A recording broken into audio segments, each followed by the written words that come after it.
Thank you, everybody, and good morning, everybody. So I'm Harold. I'm the emulsion chemist and the CSO at Vertosa. This is my first time at CannMed. I'm so soaked with the culture, and thank you, the CannMed team, to create this environment for us. So today, I want to share some learnings regarding in the cannabis beverage space. Because Vertosa is the ingredient provider, we make this water-compatible emulsion to be infused into beverages. And today I want to talk about the 7 key steps to ensure potency stability in the cannabis beverages. So alcohol consumption is going down, especially in Gen Z. And the data is astonishing. And this data has a big potential shift in the society. And the alcohol distributors, alcohol retailers, they're really worried because what they're going to sell in 5 to 10 years. Also, this whole social status create a perfect timing for a new product category to emerge, and that is the low-dose cannabis-infused beverages. And consumers having the opportunity to try them, and they love it. And I'm one of them. This is me in Total Wine in front of one of the THC low-dose end cap. So the industry is growing at an unprecedented rate, and there are so many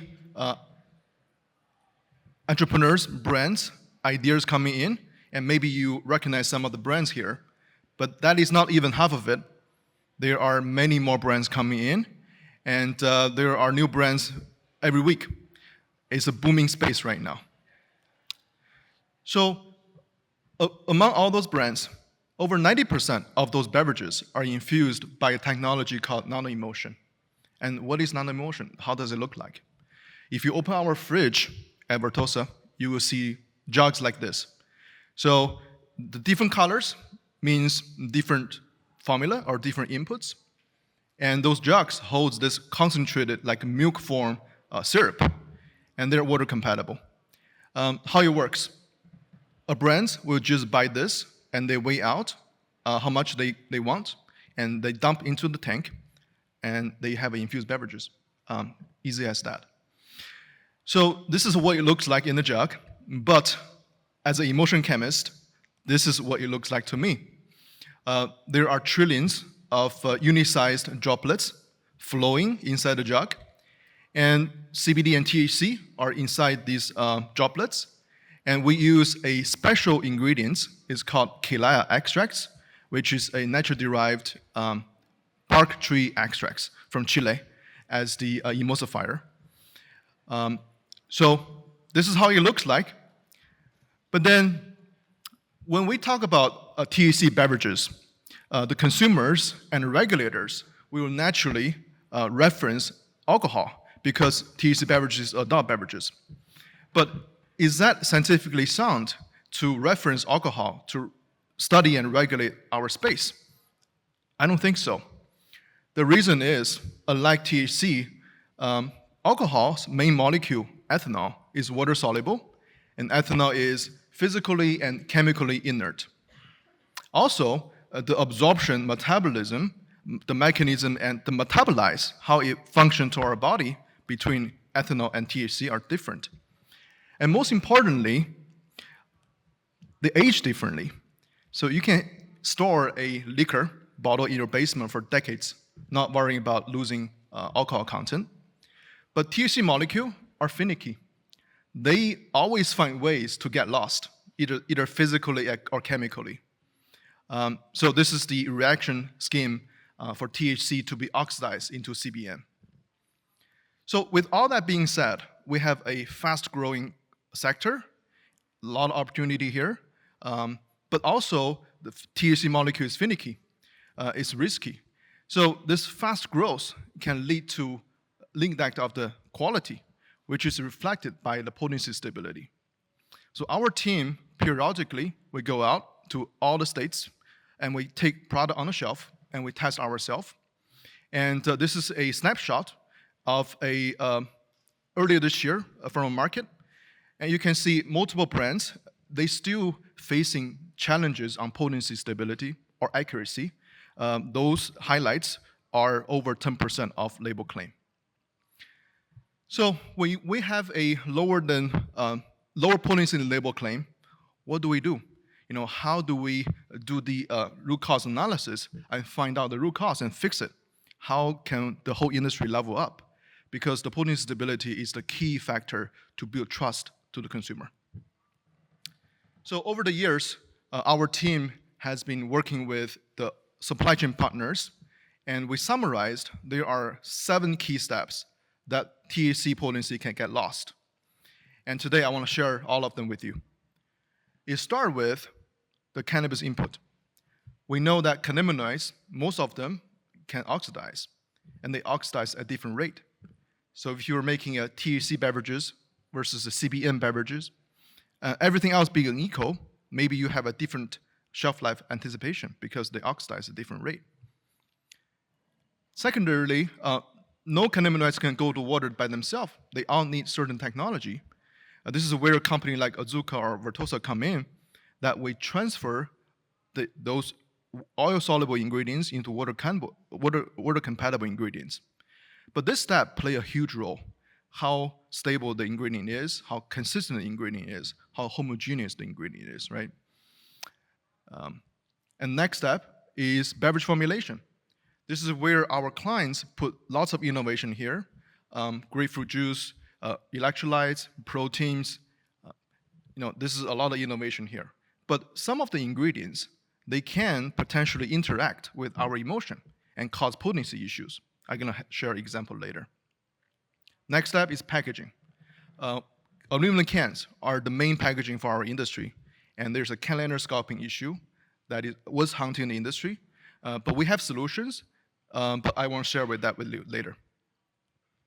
Manufacture is the key step that put everything together, and the quality or consistency of their operation is paramount to the quality. Testing labs. We have heard yesterday, testing labs, the challenges are integrity, consistency, and accuracy. And here I want to share some extraction method impacting the final results of the beverages. Last but not least is distribution and retail. You think you figured all the 6, but what if you send or ship these beverages in a hot truck down to Texas for a couple of days? So that journey may likely hurt not only your flavor, but your potency. So what we're advocating is you have to look at all the 7 steps and follow the specification of each step and work with the operator that pay attention to each step. And only then you can ensure a high quality beverages. So in the next couple of slides, I'm going to go into each step and show you an example. Let's start with cannabinoids. All cannabinoids oxidize, nearly, right? And when we turn them into water-compatible ingredients and dilute it into beverages, they oxidize at a different rate. So this table shows you that we made 6 different emulsions, the same type of formula, individually, and we put them into 20 milligram 12-ounce water. And it's ambient condition, meaning highest oxygen level. And we heat this water at 40 degrees. We test potency decay by week 1 and week 2. And you can see 3 main categories. THC and THCV are the fastest to lose potency, followed by CBD and CBG, and followed by CBC and CBN. Another fun fact is for THC, you can see how challenging it is. If you have no protection of THC, 2 weeks at 40 degrees, mostly it's gone. So that just shows how important it is for us to pay attention. Next step, infusion technology. There are many different technology types, and emulsion, liquid emulsion is the main platform. It includes nanoemulsion and microemulsion. I have also seen people using powder. It can be spray-dried powder or co-crystallization powder. Early in the industry, I have witnessed people using ethanol to introduce THC in the beverage. It works. And there are other chemists who graft a sugar onto the CBD to make CBD water soluble. So there are a variety of different technologies. So because we are a cannabis emulsion company, and to understand if you change the ingredients inside the emulsion, how does the performance change? So we designed this spider web to capture this. So flavor, stability, manufacturability, experience, and other perceived values like label claim, appearance, certification. So if you increase your emulsifier amount or change your oil content, then the experience may change, stability may change, droplet size may change. So truly understand the interaction between the 5 performance and establish SOP to measure each performance. That is the key to master cannabis emulsion. So what defines a stable cannabis emulsion? I think chemically, we have to be ensuring that our active doesn't lose potency within our ingredients during the shelf life. Also, the pH, microbial flavor should be stable. Physically, we want our emulsion to be homogeneous all the time. Meaning, if you don't touch the jug, the top of the jug, middle of the jug, bottom of the jug should have the same potency. Okay, moving on. Beverage formulation. There are many examples here I can pick, but I pick one that is the most interesting example, natural sediments. So this picture shows you a typical kombucha. Kombucha has natural sediments, and in the early on when we infuse kombucha, potency is always off. We can't figure out why. And we noticed there are sediments there. So what we did is we put emulsion in there, and we collect the bottom layer, we collect the top layer, and we do potency, and we compare. The result shows that if we put into water as control, the top and bottom are 1-to-1. They are equal, they are homogeneous. But doesn't matter what emulsion formula we put in, the pop, later on we know that the pop is positively charged usually. Our emulsion usually is negatively charged, so they attract each other. Because the pop is heavy, so they drag it to the bottom. That's why you see the bottom layer have a higher potency than the top layer. So if this happened, people ask, okay, we cannot infuse kombucha or poppy beverages? No, we can still do it. But the co-packer needs to pay attention. When they fill the can should have each individual homogeneous pop in the can. And when the lab is testing those beverages, they should pour everything out and aliquoting well to be representing the pop amount from the beverages. Okay, next step is packaging. Aluminum cans, not sure everyone knows this, but there is a liner inside because the beverage liquid is very low pH, can be very corrosive. So the can liners, as a hydrophobic, oil-like material, is protecting the cans. But this creates an issue called sculpting. So what is exactly sculpting? Sculpting is the phenomenon that the active hydrophobic compounds stuck to the liner physically.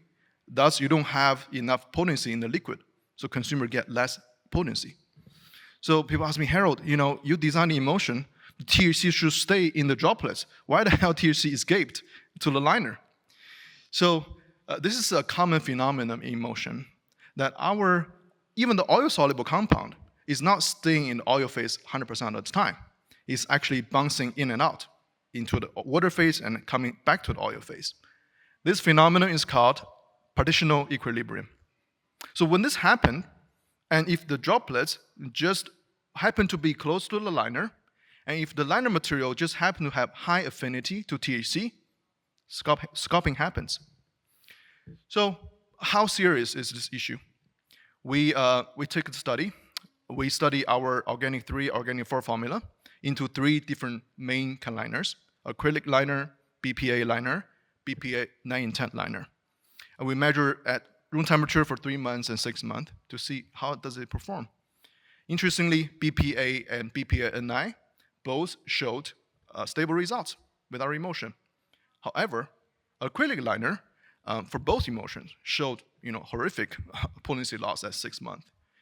So this data is really good because it helps our clients to have an indication, hey, let's avoid acrylic for now until we figure out an emulsion that is stable with acrylic. But this creates new challenges because they all look similar by eye, and you cannot tell it. And because most of our clients are growing and they're small and they don't have the buying power, So they get by with whatever can liner they can get. And it's really hard. Can supply chain is so complex. It's really hard to track the COA, the liner type. No one will tell you. So we say we have to figure out a way to help our clients and industry to make sure they get BPA or BPA in a liner. Then we proposed this issue to our lab partner, Enresco, and we collaborated, and we developed a FTIR method. So in this method, we give them the empty cans, they cut it open, they run an IR scan on the liner side, and you see the stack shows you standard authentic liners. How do they look like? And if you take a closer look, they look different. And that is the base of this technology. Then, if you have an unknown liner, you want to see which liner it is that, you run this liner under IR, and the software will tell you how likely the two spectrum looks like to each other. And then Enresco can actually give you a COA telling you this particular liner is 99% similar to Valspar V70, Q11. So this innovation really give confidence to our clients and industry so that they can avoid liners that cause issues. Liner is a big issue here, but for packaging, there's another issue that we have to pay attention, oxygen ingress, because we know THC can be oxidized, so we don't like oxygen in the beverages. So, but certain packaging, they will allow oxygen to come in constantly. This is called ingress. So thanks to the collaboration with Smither Lab, they help us perform the study. We selected 5 different packagings: glass bottle with crown cap, glass bottle with child-resistant cap, cans with regular lids, can with exo lids, which is the child-resistant lids, and the PET bottles. And we find out glass bottles are generally good. There's 0 oxygen ingress, similar to a regular can with a regular ends. But PET bottles, they actually ingress quite a bit of oxygen there. And that's anticipated, we know that. To our surprise, the regular can with exo lids also ingress oxygen. And stay tuned for the white paper we're gonna launch, collaborating with Smither Lab in the coming month to talk about what is the impact of this study to the potency stability. Moving on, manufacturing. This is the key step, very important. And to evaluate the manufacturer, how high of a quality they are, we look at 3 main things. First, ingredient addition and weighing. Because this beverage is kind of a food beverage, but also a pharmaceutical-like product, you have to ensure the potency is accurate. So weighing each ingredient, adding the ingredient into the tank, we have to pay additional attention. Also, agitation play a big role, such as if you are making a pop-heavy beverages, the tank design, right? The agitation, the pump design needs to fit that role. And then, again, controlled dissolved oxygen. Beer industry has set a great benchmark for us because beer, if the oxygen is high, the flavor will change over time. So they can control oxygen really consistently at scale. And I think, a lot of operators in the space right now can already control oxygen low. I think more operators are getting there too. So even though Vertosa, we don't make beverages, but we work, it's a joke, we are good caddies. We watch the golfer play and we summarize what works, what doesn't work. And then we published this Cannabis Beverage Manufacturing Handbook. You can download that handbook from our website.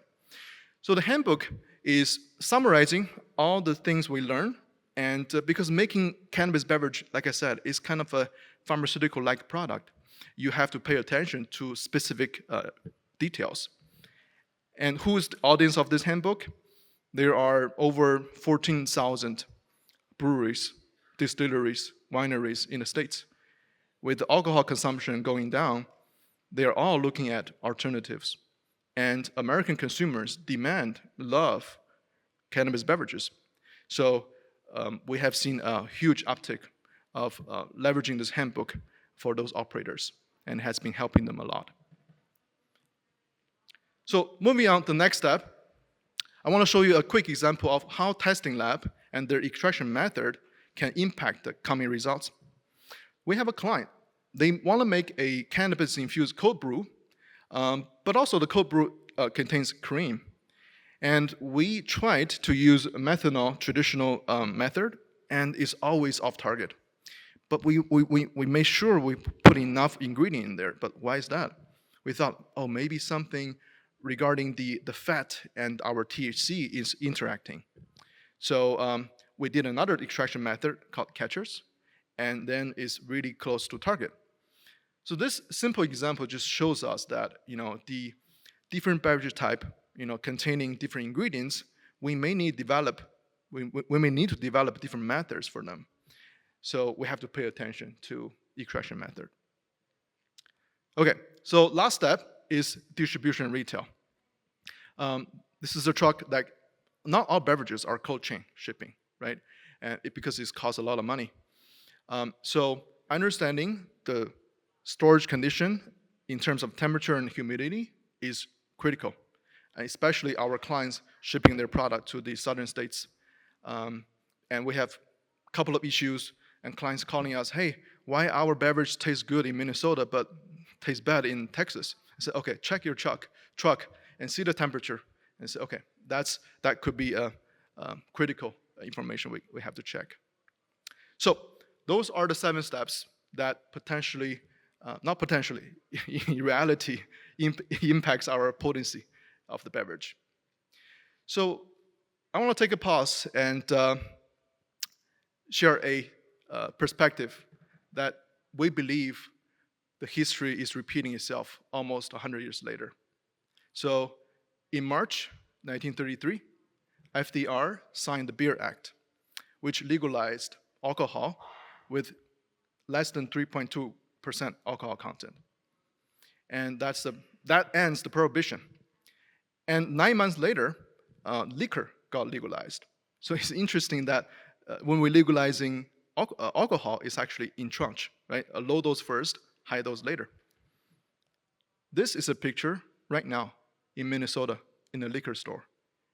And this is growing week after week. That's the wall of low dose THC beverages. Consumer loved it. And from the report, within 2 years, the sales of low dose beverages is accounting for 30% of total liquor sales within the state. So it's astonishing. And beverage experts said they never saw a trend like this happening in the beverage space.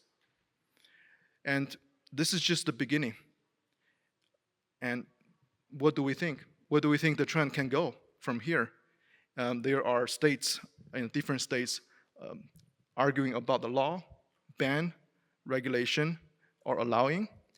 And it is so interesting to see how it evolves in the future. I want to end my talk with a book that I often recommend. The book is called A History of Word in 6 Glasses. So the book is talking about 6 beverages that shaped our culture and religion and our celebration. And do we want to guess what are the 6 beverages?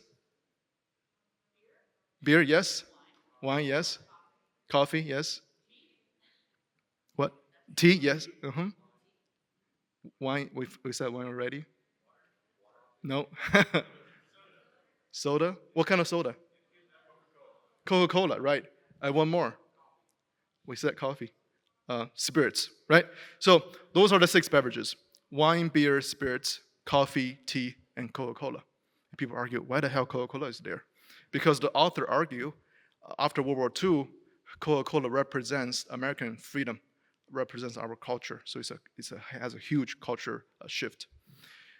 When I look at those 6 beverages, I see 2 things. One, they are based on simple ingredients. 3 of them ethanol, the other 3 caffeine. 2, another observation is, I think our society, our humanity just like to be either get drunk or get buzzed. Or we like our consciousness to be altered. But also, when you think about for the last couple of decades, when adults, we want to relax, we want to chill, what kind of ingredients we go to? I think 4 main ingredients: sugar, nicotine, ethanol, and caffeine. And if you look at the long-term effect of them on our health, there are already reports I don't need to repeat. But also, wouldn't it be boring that we have to go back to those 4 things? In every party, everything you go to, there is beer and wine. Isn't that boring? So, we believe cannabis beverage could be the 7th class for our society. Not only because they have multiple cannabinoids and terpenes, we can potentially create a different effects for different activities, but also it has the healing potential. So usually I will stop here. This is my last slides, but since I spent the whole day yesterday in the medical track hearing the feedback of our medicinal cannabis for patients, I cannot stop but making this additional slides. Posing a question, could cannabis emulsion be the ideal delivery vehicle for medical patients? Could something like this be helpful for the patients? So what is it? It is a glass with a pump, and the content is our emulsion diluted by water. There's no sugar, there's no calorie. And imagine this sitting in a kitchen counter of the patient's home. Now, in this bottle right now, early prototype, it contains 50 milligram CBD, 25 milligram CBG per pump. There are 60 pumps here in the bottle. And you can pump it into any beverage you drink, juice, tea, soda, coffee. Would this help our patients? You think so? From my perspective, after hearing the talk yesterday, we are still lacking a consistent product that our patients and doctors can rely on. And this kind of product check nearly all the boxes. For example, fast onset. This gives an instant relief of the symptom for our patients. High bioavailability. This is a great effect for drug. Accurate dosing. This is time and time again I hear this is one of the biggest challenge to propel our industry here. So we know dosing at Vertosa, right? And then ease of use. You don't need to screw anything open. You don't need to hold anything in your mouth. You already drink beverages throughout the day at home. So why not just drink it? And then stable shelf life. We have all the data to prove. And last but not least, highly customizable. Because we already produce different emulsion types based on cannabinoids. So we can actually customize and build this, reaching the promised land of personalized, cannabinoid-based personalized polypharmacy. So I have a bottle right there sitting on the table. So if you want to give a try, see the flavor and effect, please come with a glass of water or a glass of cup of coffee. Come try it. So lastly, I want to say I am just an emulsion chemist working in the cannabis space. On one hand, I'm so happy, just like a kid playing in the sandcastle. On the other hand, I am deeply, deeply appreciate the universe is trusting me on this great mission. Thank you.